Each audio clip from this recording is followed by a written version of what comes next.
caminhar no dia a dia pensando nessas pessoas, as pessoas que estão ao nosso lado, que a gente confia, que amam a gente verdadeiramente, e a gente não pode decepcionar essas pessoas.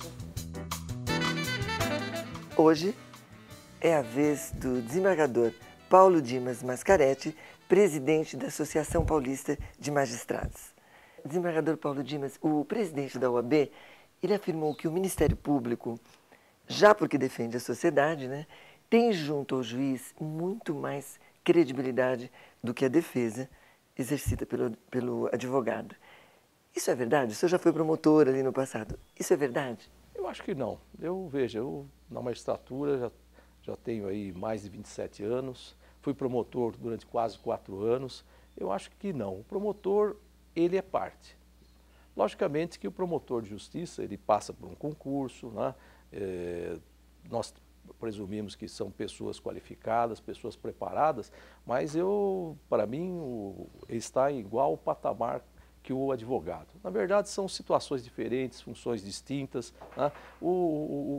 Para mim, o advogado tem, inclusive, uma importância enorme, porque eu sempre digo que, no caso do advogado, ele é o primeiro juiz da causa, né? Sim. Ele vai atender o cliente, vai encaminhar a sua pretensão, defende a liberdade, defende o patrimônio, defende a família, enfim, defende uma série de valores, né? E igualdade de condições com o Ministério Público. A proximidade não interfere? Eu acho que não interfere. Eu, particularmente, nunca me deixei levar por essa situação. Hoje, por exemplo, eu estou numa sessão de Direito Público do Tribunal de Justiça. Lá nós julgamos, fundamentalmente, ações civis públicas promovidas pelo Ministério Público. E nem por isso o Ministério Público ganha todas as ações, muito pelo contrário, né? Nós identificamos muitas ações que, na verdade, não devem prosperar, são pretensões que nós entendemos que não são passíveis de serem acolhidas. Então, eu acho que, para nós, não procede. Porque para a magistratura como um todo, isso não procede. Agora, por outro lado, há quem diga que alguns setores do Congresso estão tentando colocar uma verdadeira mordaça na promotoria, criando multas, punições e outras medidas mais, né? Trata-se de uma retaliação? O que o senhor acha? Olha, eu acho o seguinte, nós não podemos admitir mordaça, como também não podemos admitir muita exposição. Eu acho que às vezes o que acontece é esse conflito, né? Nós precisamos achar um ponto de equilíbrio, né? Alguns setores, algumas pessoas reclamam de uma excessiva exposição do Ministério Público na mídia, né? E às vezes nessa exposição, colocando em destaque investigações, ações que estão em andamento, e principalmente no âmbito de persecução penal, de improbidade administrativa, isso traz um certo holofote para o Ministério Público e às vezes compromete, expõe demasiadamente pessoas que às vezes até são simplesmente investigadas ou suspeitas que não se confirmam. Isso compromete muitas vezes também depois a própria honradez da pessoa, né? E para o resto da vida, né? Para o resto da vida. Então, o que se pretende, eu acho que, encontrar? Um ponto de equilíbrio, né? Nem mordaça, porque eu acho que também isso não é positivo, né? Eu acho que o Ministério Público tem que se apresentar, na verdade, um órgão de defesa também da cidadania, um órgão importantíssimo, né? E que tem funções relevantíssimas a partir da Constituição de 88, tanto no âmbito penal como agora no âmbito da ação civil pública, principalmente quando aí persegue casos em que se identifica improbidade administrativa de agentes públicos. Eu acho que essa função é relevantíssima, mas eu acho também que tudo isso tem que ser usado e divulgado com critério. Tem que haver uma dosagem. Então, obviamente, não se admite mordaça, mas também não se pode admitir excessiva exposição, principalmente de casos concretos. Bom, agora mudando totalmente de assunto, já que a opinião pública, desembargador, não deve preocupar os juízes, como eles devem se comportar diante dos casos de grande repercussão na mídia? Ou seja, prestam explicações públicas ou só as prestam nos autos? Aí é um dilema para o juiz, né? Porque a lei orgânica proíbe que o juiz se pronuncie sobre casos concretos, principalmente casos em que ele está atuando, né? Então, o juiz, logicamente, se tem um caso de expressão, um caso polêmico, um caso de repercussão que ele está examinando, ele não deve vir à imprensa e se pronunciar diretamente sobre o caso concreto, sob pena até de poder manifestar algum pré-julgamento, de alguma maneira até dar motivo para se afastar do processo. Agora, o juiz também não deve ficar isolado num gabinete, né, e procurar não ter nenhum contato com a sociedade, nenhum contato com a imprensa, né?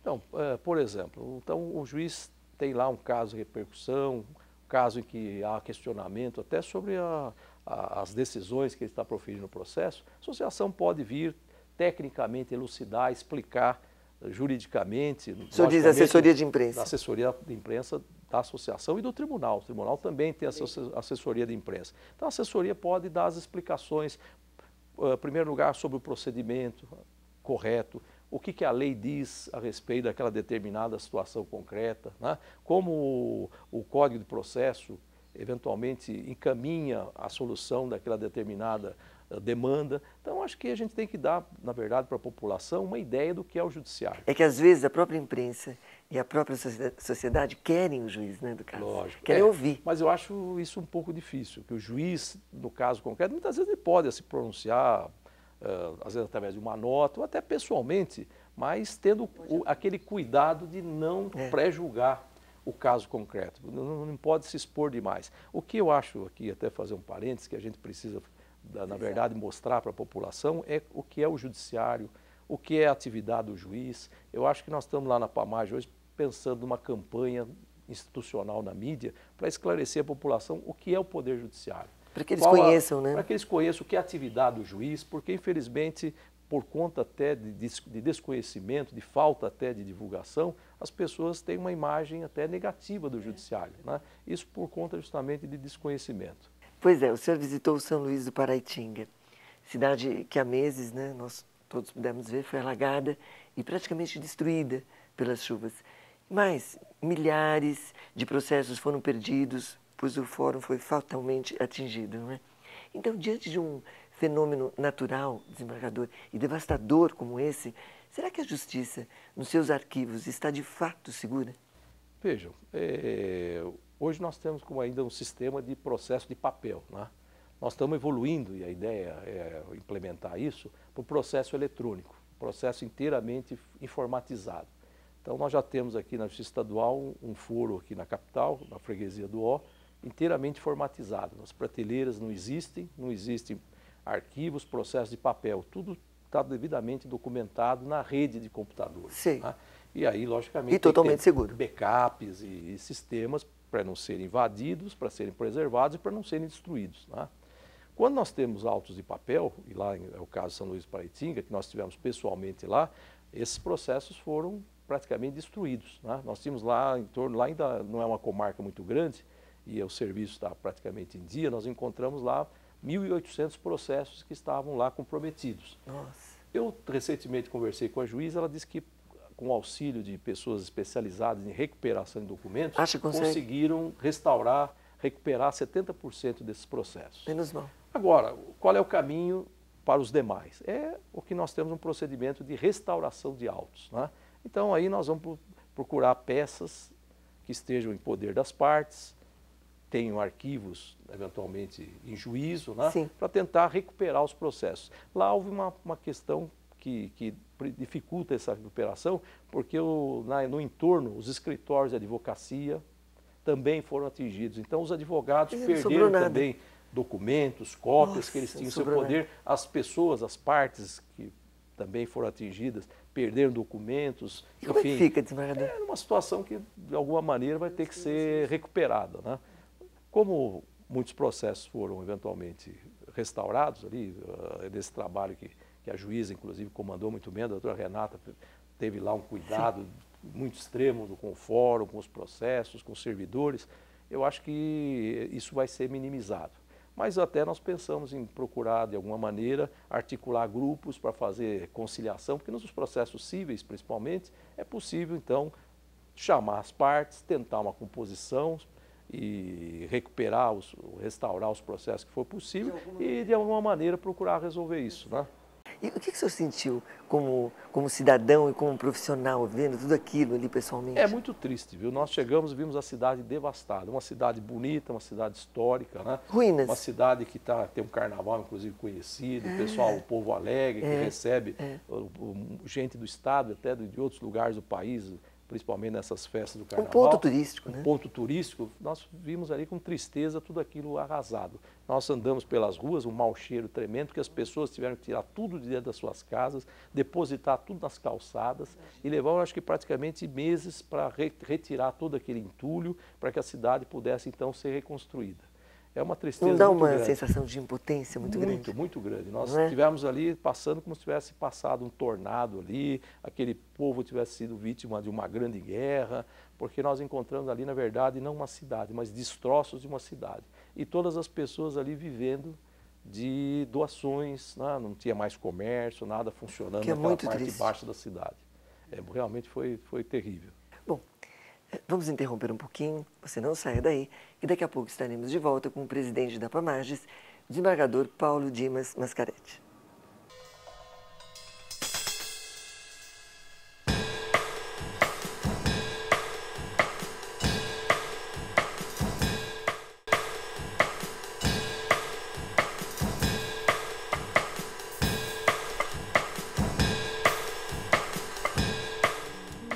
Às vezes o que a gente vê, isso em qualquer área da vida, são pessoas que na verdade são desleais com as outras, querem puxar o tapete das outras, querem ser mais do que as outras, né? Eu acho que o que também irrita muito é a questão de vaidade pessoal, né? As pessoas são muito vaidosas, né? E isso a gente identifica que é um mal muito grande, porque a vaidade ela acaba afastando as pessoas, acaba distorcendo os objetivos, né? Acaba desunindo, que é um problema muito sério, né? E não leva a nada. Bem, desembargador, agora falando de temas mais quentes. A união estável homossexual, no seu entender, é lícita? Olha, ilegal ela não é, né? E eu acho que, a meu ver, as pessoas têm as suas opções, né? Eu conheço pessoas homossexuais que vivem juntas, são pessoas íntegras, pessoas corretas, que fizeram a sua opção, né? Mas, e, a meu Por ver, livre e espontânea vontade? Por livre e espontânea vontade. E eu acho que, a meu ver, eu já julguei casos em que envolvia, inclusive, divisão de patrimônio de pessoas que viviam essa união afetiva homossexual. Eu não tenho nenhum preconceito, acho que não se pode falar em ilicitude, né? E hoje, com uma evolução muito grande no pensamento, no modo de ser das pessoas, eu não vejo que seja ilícita, não. O que não tem havido ainda é um reconhecimento jurídico para todos os efeitos, né? Mas aí depende de lei, Depende, né? Porque, na depende verdade, de lei, é bom né? que o juiz seja... Então tem aquela discussão se pode caracterizar ou não união estável, e a Constituição veda essa caracterização. Então, na verdade, os direitos dessas pessoas se resolvem no âmbito do Código Civil, no âmbito não do direito de família, no âmbito do direito das obrigações, tá? Então, mas eu acho que... A coisa está andando, né? A coisa está andando, eu acho que em muitos países há uma evolução, né, no sentido de reconhecer até a possibilidade do casamento, né? Mas eu acho que isso ainda aqui no Brasil, uma coisa que vai devagarinho ser assimilada e as pessoas vão debater, vão discutir, mas hoje eu já sinto que praticamente não temos preconceito, né?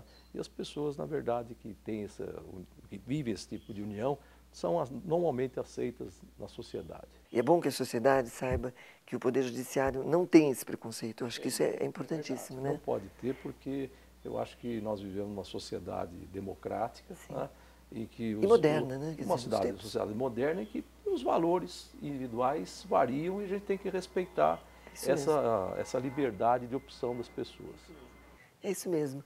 E como o senhor vê a adoção de crianças por homossexuais, que é outro tema polêmico? Já é uma questão mais delicada, né? Porque quando a gente fala de família, de criança, a gente tem que visualizar que a criança tem o referencial do pai, da mãe, né? E essas coisas se misturam quando a gente está diante de uma união. Confundem, né? Ou confundem as crianças, né? Então é uma coisa delicada. Eu acho que nos casos que surgem, e a gente identifica aí discussões aí na mídia e situações concretas. E às vezes até na justiça, né? Às vezes na justiça, o que a gente tem que identificar é, em primeiro lugar, o bem-estar da criança. Eu acho que eu fui juiz em vara de menores, agora nós falamos de infância e juventude, e eu acho que a gente tem que ter aquela visão de que o interesse da criança está acima de tudo. Então nós temos que ver, às vezes é essa questão, vamos deixar uma criança num abrigo, sem carinho, sem ou nenhuma referência familiar, ou às vezes pessoas que, embora homossexuais, são pessoas de bem, pessoas corretas. Que podem muito bem cuidar. Que podem cuidar das pessoas. Então, na verdade, quando a gente vai verificar os atributos pessoais para adoção, a gente tem que ter a referência de outros valores, o caráter, a personalidade, a dedicação, o preparo da pessoa para a maternidade ou para a paternidade. Então, eu acho que o único cuidado que nós temos que ter é que a gente não pode fugir muito do referencial de família, né? Que a criança quer ter um pai, quer ter uma mãe, né? E a gente precisa ver daquele ambiente que ela vai viver. Estudar um pouco mais isso. Se ela está preparada depois para conviver com aquele tipo de porque para ela seriam duas mães ou dois pais, né? Pois então é uma situação que a gente tem que ver, preparar psicologicamente a criança, mas também é uma coisa que gera polêmica, mais delicada, mas eu acho que também a gente não pode afastar totalmente essa possibilidade. Agora, mais uma curiosidade, presidente. Entre a paternidade biológica e a paternidade afetiva de longa duração, qual deverá prevalecer?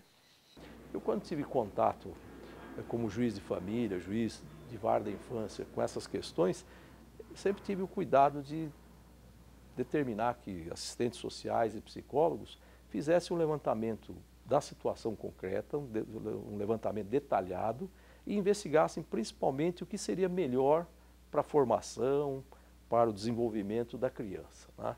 Então, aí é uma perquisição que deve ser feita de uma forma mais profunda, diante de um caso concreto, né? Lógico que o ideal é que as crianças fiquem com seus pais biológicos, né?